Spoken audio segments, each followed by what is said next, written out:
National Broadcasting Company presents Dick Powell as Richard Diamond, Private Detective.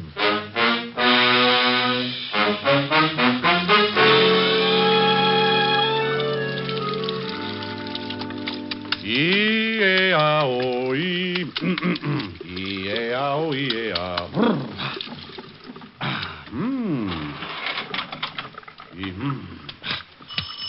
Oh, swell. Oh, everything will be right there.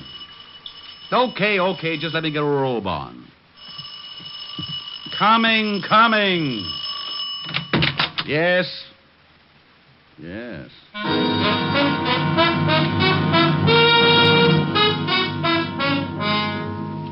there's nothing like stepping out of a nice warm shower into a nice hot murder. The only thing in sight was the body of a man lying on his face. I didn't have to get any closer to see that he was very dead.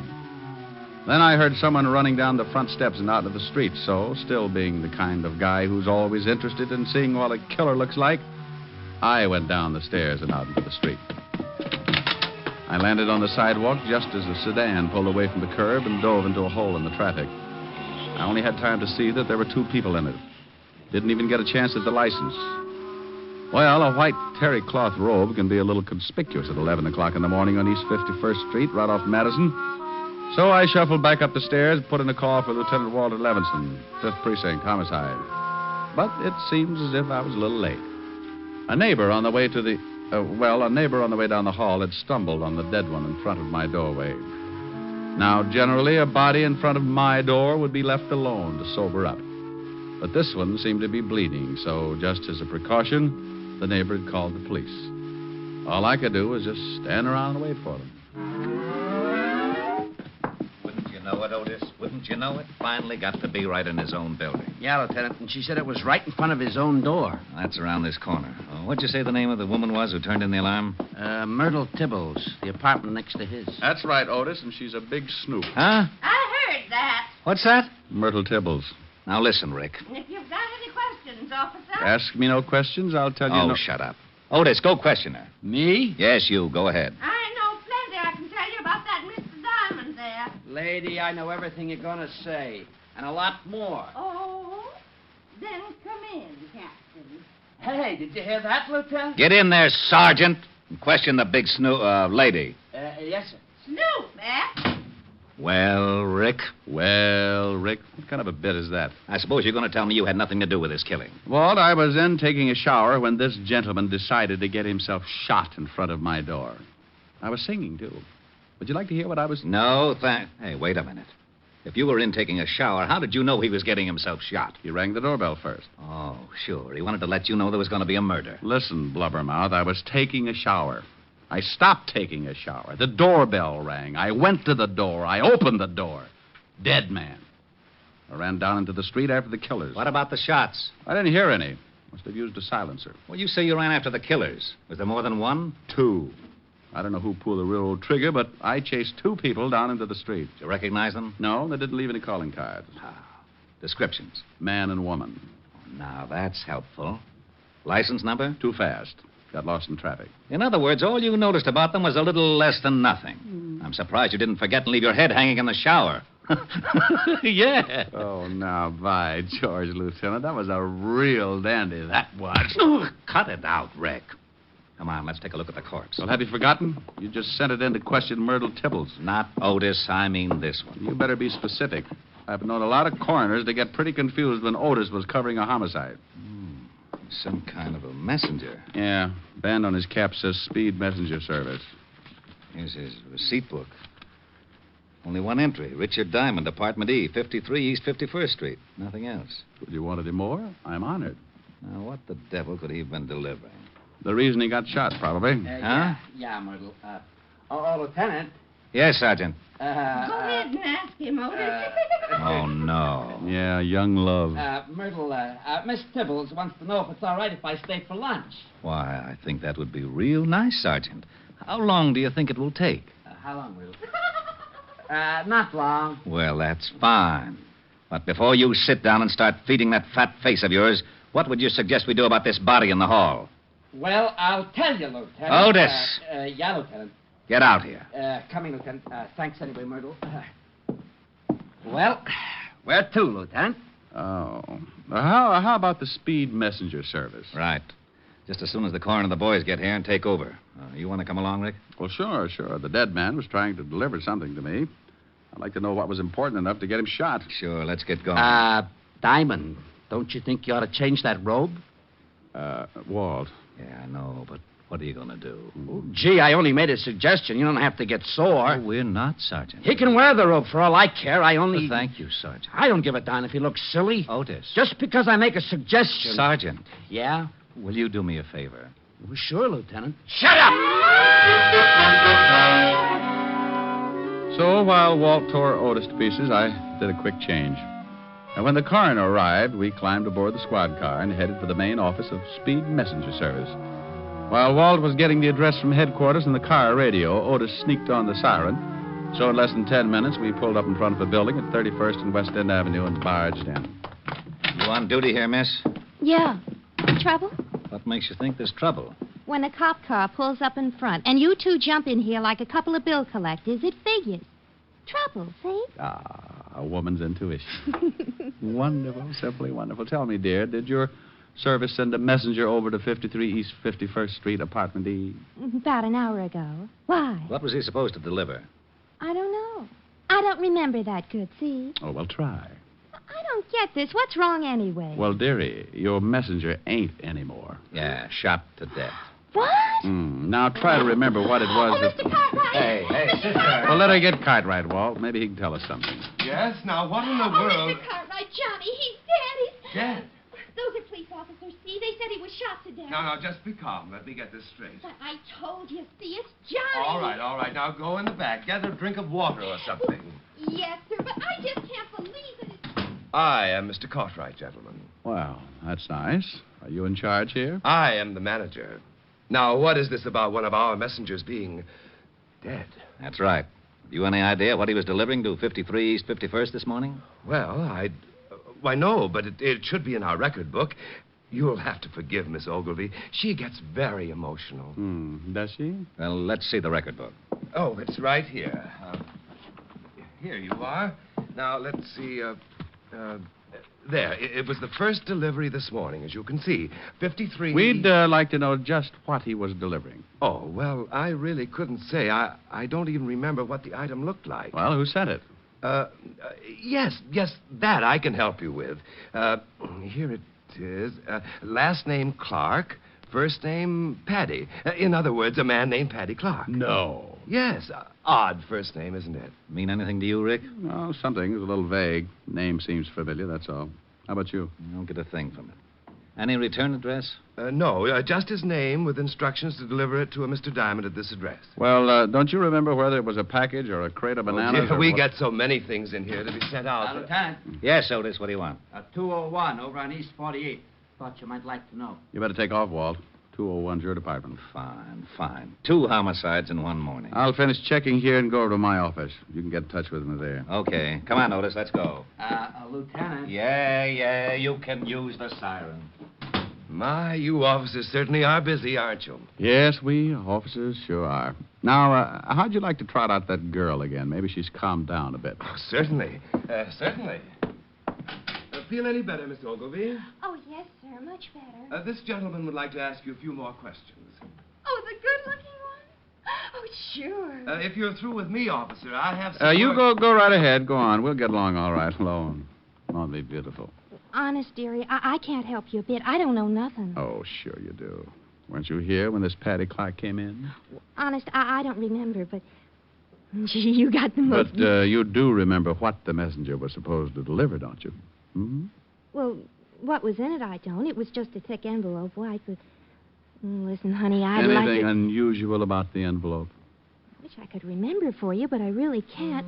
We deliver so many things every day, but let's talk about something else. Gee,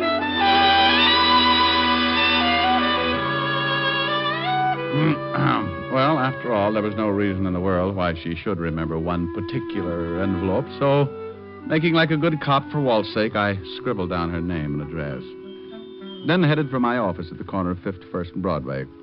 I stopped in the lobby for my morning supply of cigarettes and was about to step in the elevator when a big fat hunch, that's right, hunch, grabbed me by the arm and turned me back into the direction of the tobacco shop. That's the place I've been stopping at every morning for the last 6 years. And it was run by a little guy with a twitch in his right eye.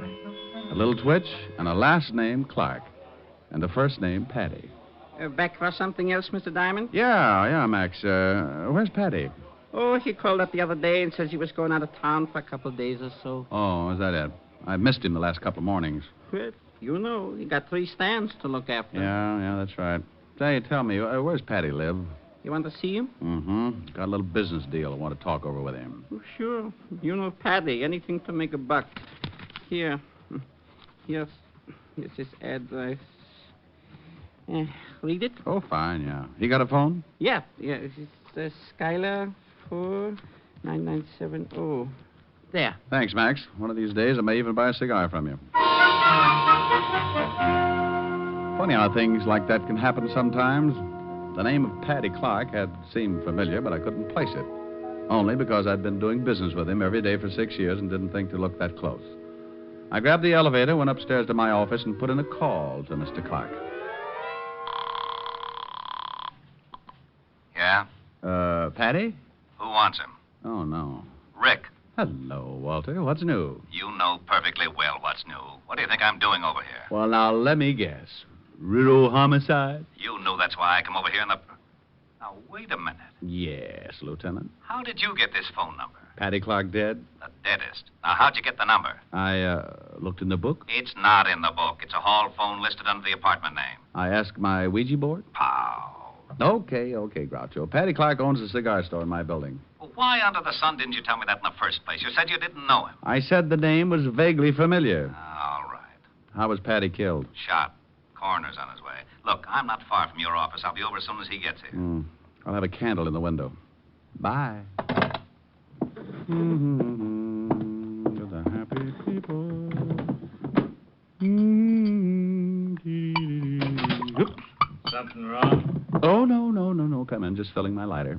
Okay, Agnes is alone. Hello, Mr. Diamond. Well. And in came Agnes. And this was the type of girl easily recognized. About 5'5", with more curves than the World Series. And the one thing that really set her apart from the rest, a great big .38, complete with silencer. Her boyfriend took out a cute little .45 and leaned against the door, while Aggie swayed over to my desk like a mull cobra. All right, Diamond. Let's have the envelope. Honey, could you point that thing the other way? My skin is beginning to crawl out of my shirt. I want the envelope, Diamond. And if you refuse to give it to me, I really wouldn't mind killing you. You know, I think I'd like to give it to you if I knew what you were talking about. I hope we're not going to have to play games, Diamond. Well, something like post office might not be so bad. Drill him, Aggie, and we'll search the place. He's got to have it somewhere. I'll handle this. I want the white envelope Paddy Clark sent you this morning. And I thought you, too, got it after you killed the messenger boy. Now, I don't know what you're talking about. Seems to me I chased you into the street. Saw you climb into a car and take off. The guy in the white robe. So if you two knocked off the messenger boy, you must know I don't have the envelope. Too bad, but I didn't even get to the door until after you'd shot him. We didn't shoot the messenger. What was in the envelope? You know what was in it. Go on, Aggie. Show him we ain't kidding. Oh, shut up. We didn't shoot the messenger, Diamond, but we are going to get the envelope. Where is it? Hey, that siren's pulling up out in front. Why didn't you search the messenger? You had a gun. You didn't have to worry about me if I showed at the door. Well, we got an envelope off him, all right. Empty. Hey, what are you doing, Paul? Taking a look out in the street. Hey, Police. prowl car. 2 guys coming in this building. Some of your friends, Diamond? You say the envelope was empty? What if they are some of his friends? What if they found Paddy? I told you to shut up. Why'd you kill Paddy? You knew he'd already sent the envelope. Knock him off, Agnes. Quiet. Hey, somebody getting out of the elevator. You keep your face shut, Diamond. Paul, get over behind the door. What are you going to do? Diamond, you stay right there at the desk.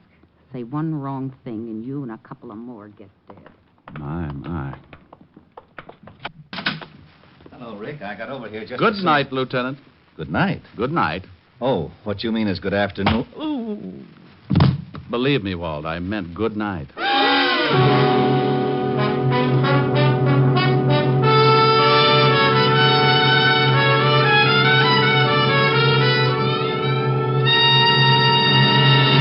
NBC is bringing you Richard Diamond, Private Detective, starring Dick Powell.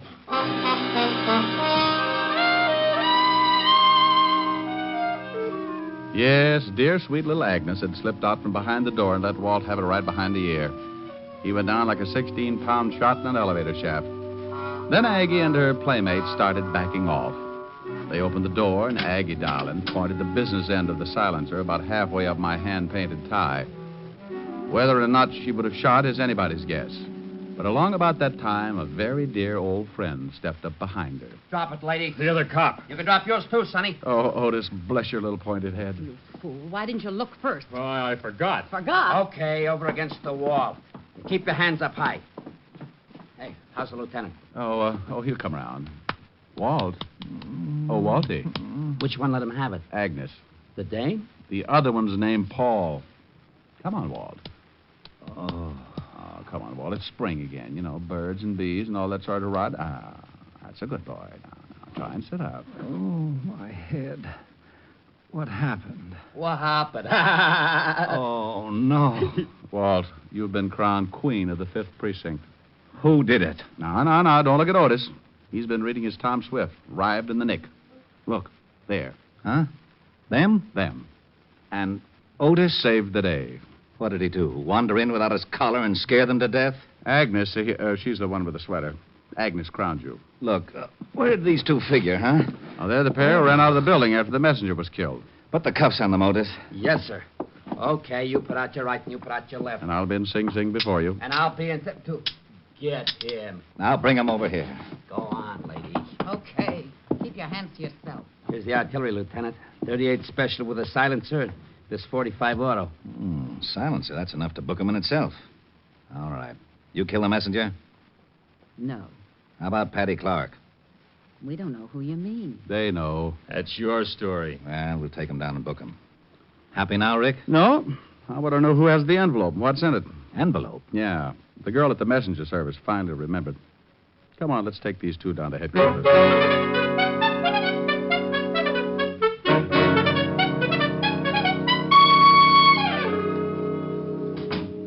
Well, they're still not talking. Did you find anything in the files? Both have records.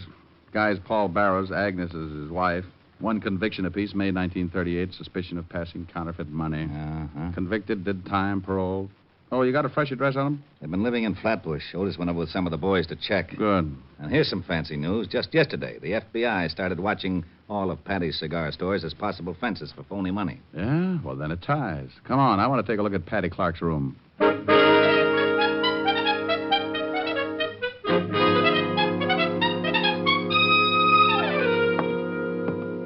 Paddy was lying right there beside a couple of bags he'd packed for the trip. Oh? 4 slugs in the chest, no struggle. Anybody in the building hear the shots? No, and the 38 your little girlfriend had wore a silencer, remember? When did the coroner say Paddy was shot? About 6 this morning.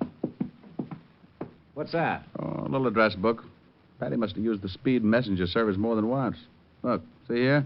Here's the address and phone number. Now, Walt, let's go over and take a look at Agnes and Paul Barrow's place in Flatbush. See what Otis has found out.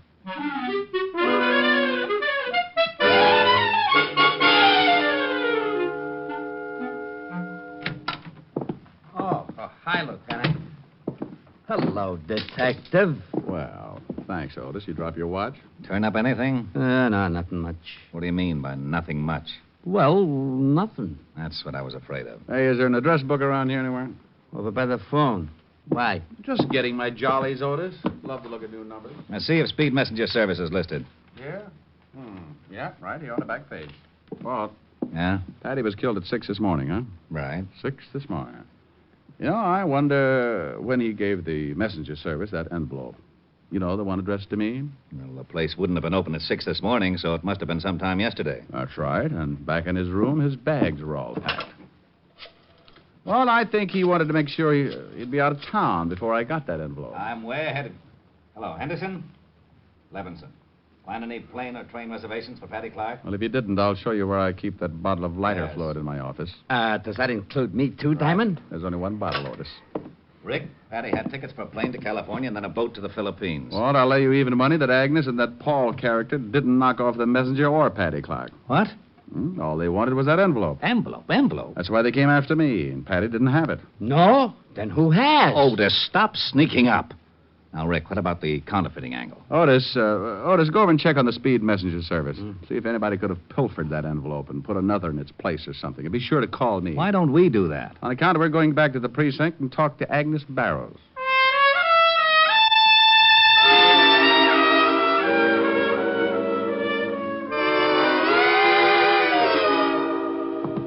I got them waiting outside. Good. And here's something you like. Ballistics says the .38 your Aggie was carrying is not the gun that killed Paddy Clark or the messenger. Swell.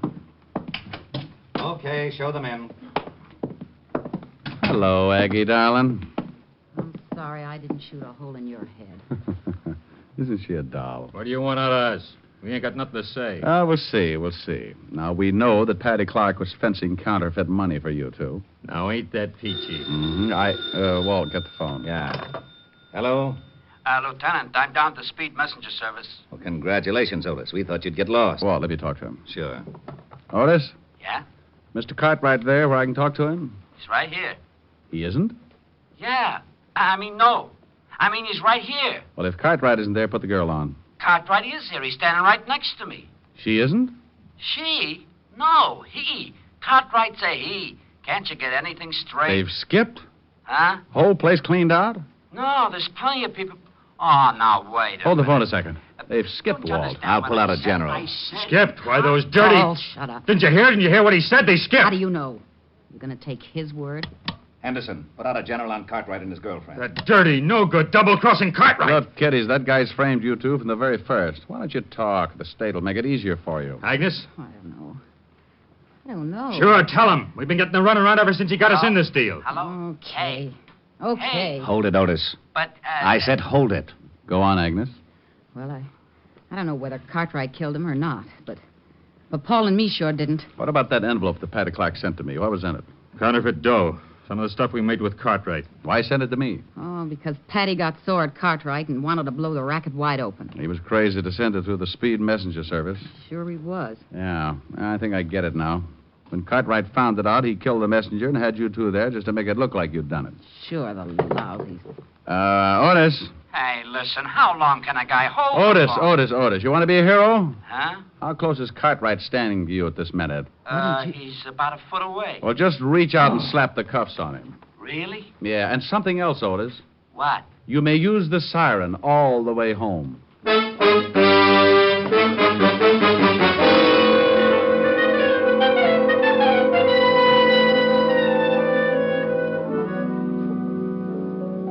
Oh, Rick, it's nice to have you here with your face in one piece. Yeah, lucky, ain't I?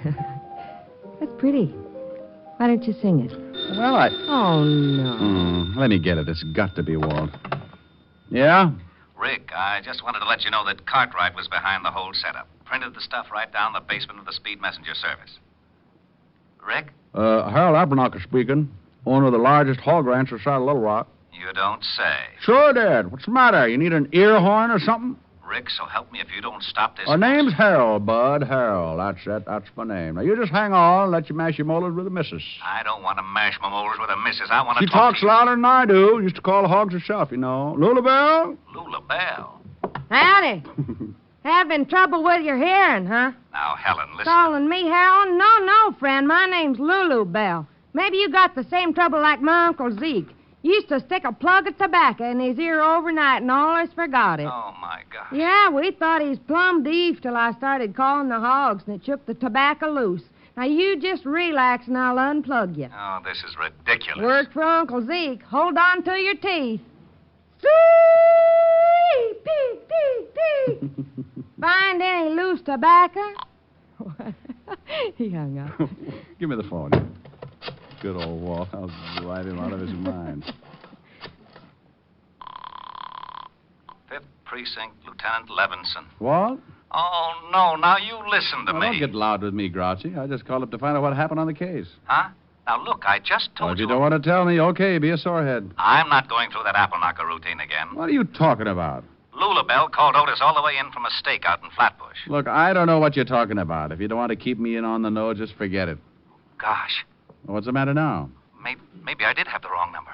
What a bunch of idiots. Okay, so you had the wrong number. What about the case? Oh, yeah. Well, it seems that Cartwright Here, was Helen, really hold the this. one behind the whole setup. Killed Paddy Clark, set Barrows and his wife there. We've got to stay with the happy people. Have your fun, live in the land of joy. Stay with the happy people. Face the sun, life is a Christmas toy. Down through the endless ages, tears have been contagious. And take it from me that misery is looking around for company. So stay with the happy people. Don't wrinkle your brow, it's strictly out of style. Just stay with the people who love to wear a smile. Helen, is Walt still talking? Wait a minute, That guy Oscar. really had blood on his hands. He's been cleaning up Yeah, on that he's counterfeit still racket talking. for years. Well, I might as well sing another chorus. We've got to stay with the happy people. Have your fun, live in the land of joy. Stay with the happy people. Face the sun, life is a Christmas toy. Down through the endless ages, tears have been contagious. And take it from me that misery is looking around for company. So stay with the happy people. Don't wrinkle your brow, it's strictly out of style. Just stay with people who love to wear a smile. Arrived at, Otis says there must have been more than 100,000 in phony bills. We got the plates and everything. You don't say. Yeah, that just about ties it up. Well, Walt, I'm sure glad to have heard all that. Oh, wait a minute. Someone wants to say hello to you. Oh, yeah? Pig. Walt? Oh, no. Oh, no.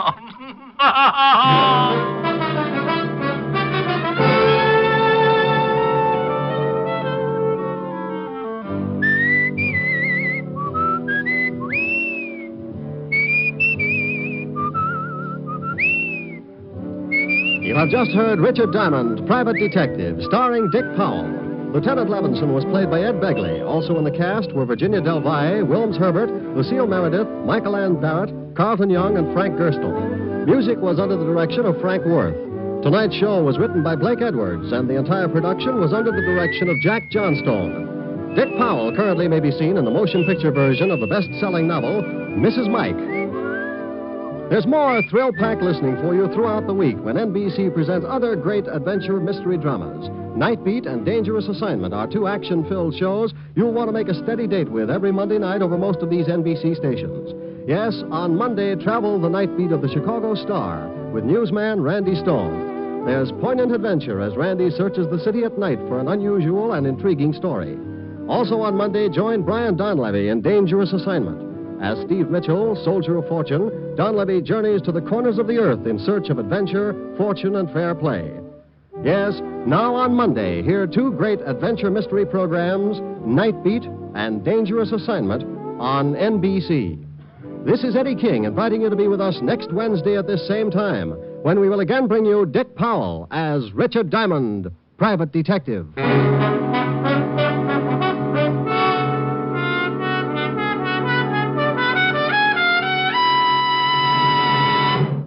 Screen Guild Theater stars Ginger Rogers tomorrow night on NBC.